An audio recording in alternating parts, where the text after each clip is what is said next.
Namaskar. Now, in this class, I'm going to explain to you about the mechanics, the science of how meditation works. But first, I think I should mention about this uniform. You might be wondering, and it is a uniform. It means that I'm a monk, a yogic monk, a renunciate, and I have been so ever since that 1971, 72, and I became so that my energy could be maximally utilized in the service to the society. We have meditation teachers, yoga teachers who are family people, of course. The only difference between them and us monks is that we are available all the time. So please utilize me to the hilt. That is the purpose of being a monk, and that is the meaning of this uniform. Now, the science of meditation. There are three elements that I'll be speaking about. One is breath, another is visualization, and the third is mantra, which I will, of course, explain in detail. Now, the breath, there are two aspects of the nerve system which relate to the breath. When the breath is going fast, it will activate the sympathetic nerve system, which activates the stress element. And stress has its own purpose originally, because stress results in fight or flight.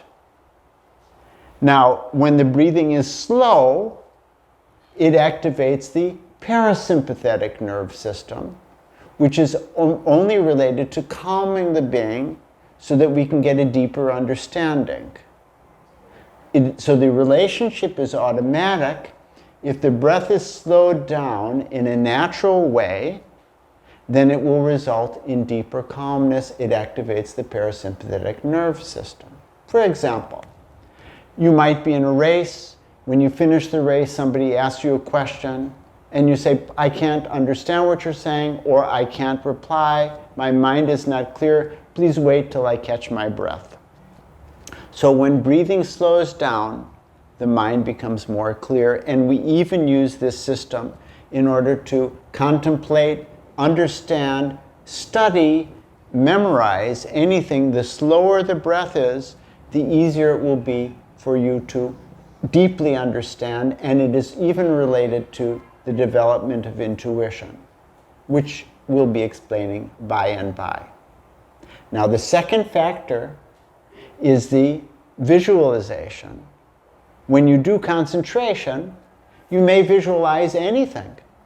You might concentrate in a concentration exercise. You might concentrate on a candle. You might concentrate on a point. But the fact is that all day long you're trying to use your concentration in your work, in your study, and with people that you're meeting. You're concentrating on them or the material. But we want that the object of concentration in the meditation should not be in any way limited and should really go into the depth of your being. And therefore it should be the unlimited potentiality. Unlimited. Unlimited means infinite. Now the real infinite, the real unlimited, most people refer to, or many people refer to that as God. Yoga is not a religion. We don't have a specific God that we are worshiping as opposed to others, but we are very much related to this spiritual idea, this infinite idea. And to visualize the infinite, so the best way to visualize the infinite, especially for a beginner, is the concept of limitless, endless peace. Peace that you might visualize like the waves of an ocean going on forever, or like a very soft light which has no end.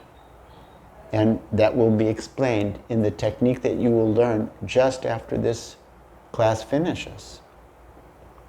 So visualization is vital, breathing is vital, but the breath should have relationship, should have such a relationship to slow down that it is natural, not suppressed. And here's where the mantra is vital. Because mantra always consists of two parts.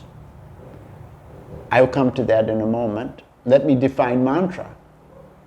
Mantra. This is a word which comes from the Sanskrit language. We use Sanskrit for many deep things in yoga, like the word yoga or dada or ananda marga. These are Sanskrit words. We're using Sanskrit because it is the most vast of languages, and it is the language from which most of the languages have come, probably the languages that you know. It is a vast language because it has over 750,000 words. The closest to that is English with just 500,000, and then comes German with 350,000 and on down the line. So there are many concepts in Sanskrit, especially spiritual ones. It has hundreds, maybe even thousands of words which relate to the infinite being. So it's a very good language for spiritual concepts. So this word mantra, man in Sanskrit means mind. Like you have the word in English, human. Human means a being which is dominated by mind or man. And then comes the word tra. Tra means liberate or free. A mantra is a word or a few words that when you concentrate on it, contemplate it, it liberates your mind, it frees your mind from the causes of your anxiety, from your deeper disturbing problems, step by step. So, mantra, first, it has 3 qualities, and the first one is the rhythm. It has a first part and a second part. The first part goes with your in-breath, the second part goes with your out-breath. Then naturally, without suppression, the breathing will gradually become slower and especially softer. The second quality of mantra is that it has a meaning. In every case, the meaning must relate to the infinite being, the deep being, your inner being. So as it relates to the deep being, you will gradually feel that. It is the way that you will be contemplating that infinite, that deep inner being. And the third quality is the vibration. The vibration of the mantra,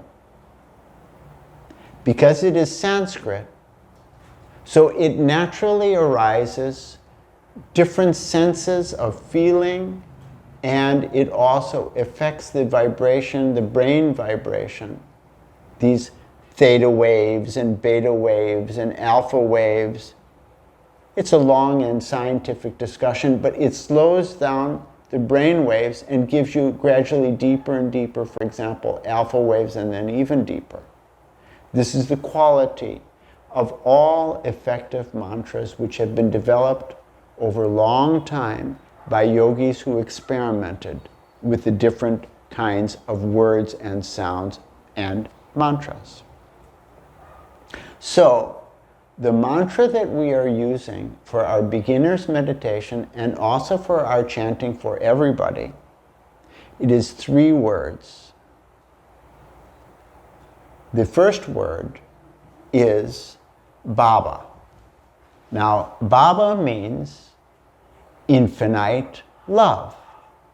It has other meanings too. For example, father, or just like in English you have the word father and it relates to God the Father or your own father or a priest who's a father. So people call their own father in India, they may call them Baba, though people don't speak Sanskrit so much there, but still they use that word. Here, Baba really means the one that I love the most, which means the infinite love. Nam means feeling. It also means name, but its deeper meaning here with the mantra is feeling. And the word kevalam, it means only.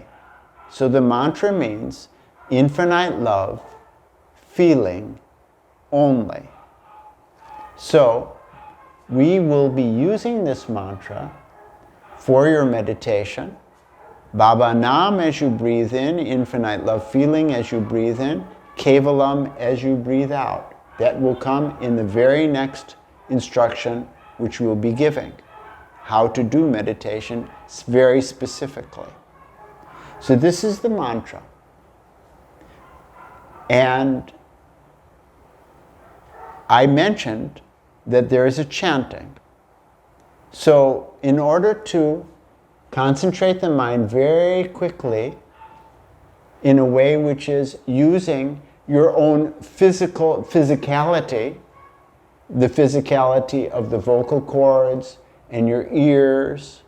So when your mind is more occupied by these activities of the vocal cords and of your ears, then the concentration comes much more simple. And singing it, not just speaking it, means it gets a very beautiful feeling with it, the chanting of mantra.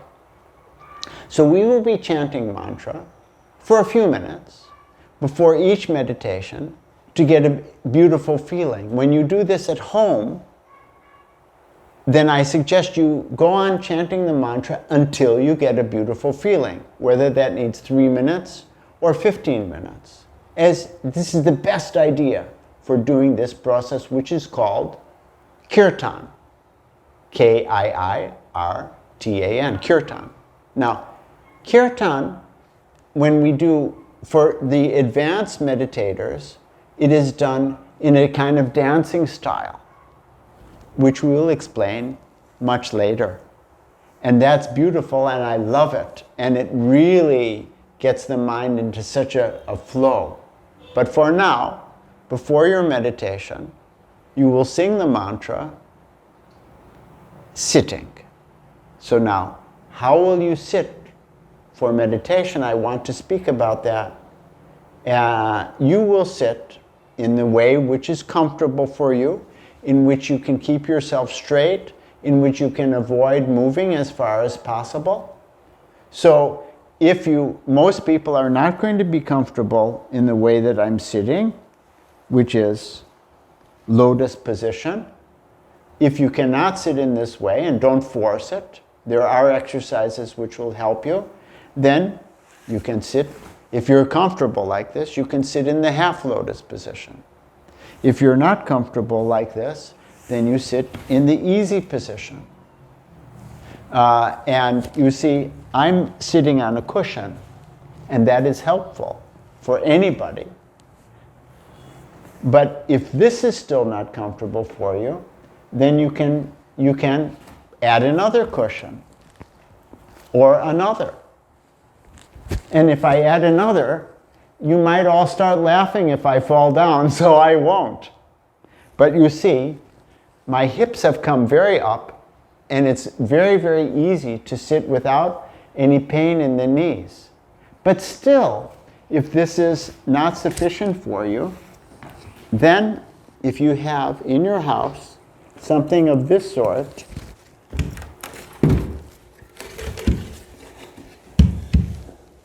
a low chair, then you can sit like that. And I'm sitting in this chair. So this is a low chair, and the point is not to sit in it like this if possible, but sit with your legs crossed.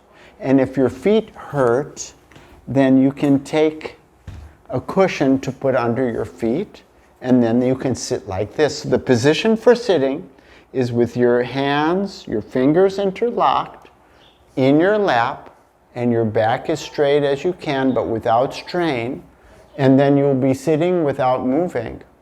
Now, before doing the, or I should still add, but if even this is not comfortable for you, then no problem. You sit in a chair, an ordinary chair, and your feet will be flat on the floor higher. It's not a problem. Everybody can do meditation.